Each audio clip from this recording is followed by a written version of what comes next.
Tem algumas ausências também que gritaram bastante. A gente trouxe ao longo do fim de semana até uma informação a respeito da repercussão que a falta de governadores como Tarcísio de Freitas, Ratinho Júnior, Ronaldo Caiado pesou ali no bolsonarismo. A receptividade desse vácuo ali foi bastante ruim também, né? Bem-vinda de volta.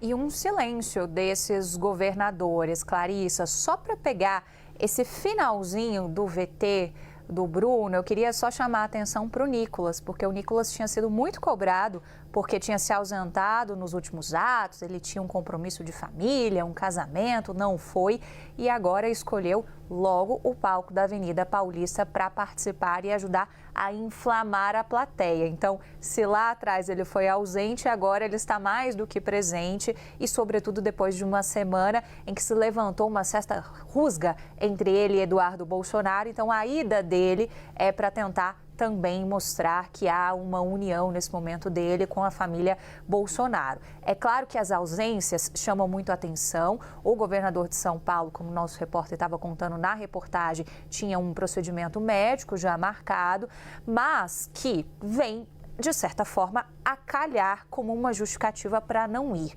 O que dá para a gente observar é que esse ato, que vem depois do tarifaço de Donald Trump, tinha um peso a mais para a presença dos governadores, porque nos seus estados eles enfrentam muita pressão dos setores produtivos. Tanto é que alguns se lançaram na frente do governo federal, já com medidas de crédito. Dá para a gente citar Goiás, dá para a gente citar o próprio estado de São Paulo, de socorro a esses empresários. Então, você subir nesses palanques passa uma imagem de que você está, de alguma forma, endossando um discurso que é favorável a Donald Trump.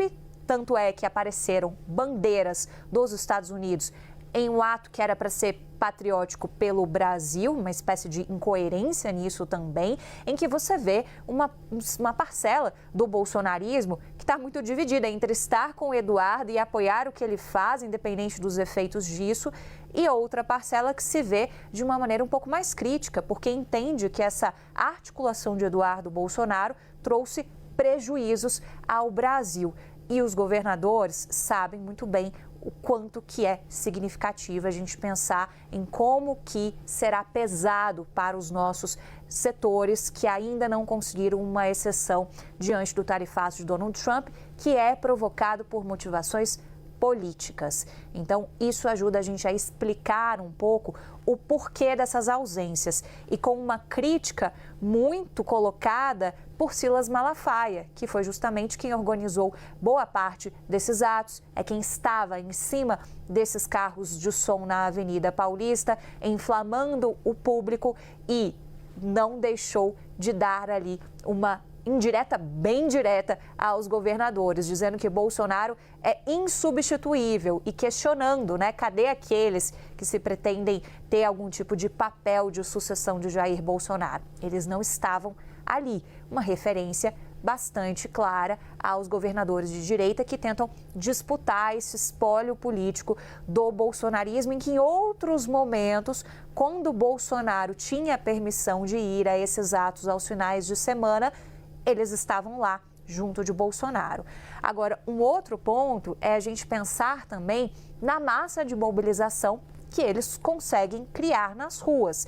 Eles adotaram uma estratégia de fazer protestos em diferentes cidades do Brasil, não somente capitais, alguns estados também tiveram registros desses atos em cidades do interior, com bastante capilaridade e mostrando que mesmo sem Bolsonaro subindo no palanque, Bolsonaro tem força política para mover essas pessoas. E aí, independente do número, se é um número da USP, que é diferente do número do Poder Data, mas na margem de erro a gente dá para estabelecer uma média ali de 40 mil pessoas, numa margem de erro entre um dado e outro, é um número bastante significativo. Se você pensar 37 mil, já é algo muito significativo. Pensando nos quase 60 mil do Poder Data, ainda mais. Ficando na média, ainda assim, mostra que tem um engajamento político muito forte, apesar do bolsonarismo ter se atrelado a uma pauta que é anti-Brasil, no sentido de que está trazendo prejuízo para os nossos setores. Clarissa. E vale a gente lembrar, né, Isabel, que embora você tenha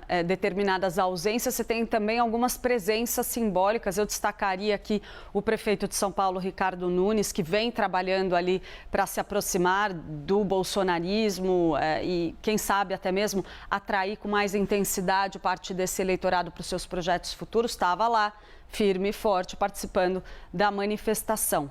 Mas vou seguir aqui, Isabel, falando um pouco sobre essa questão do tarifaço e como a briga com Donald Trump entre o Brasil e Estados Unidos impacta também não só nessa manifestação, mas em toda a mobilização do governo federal.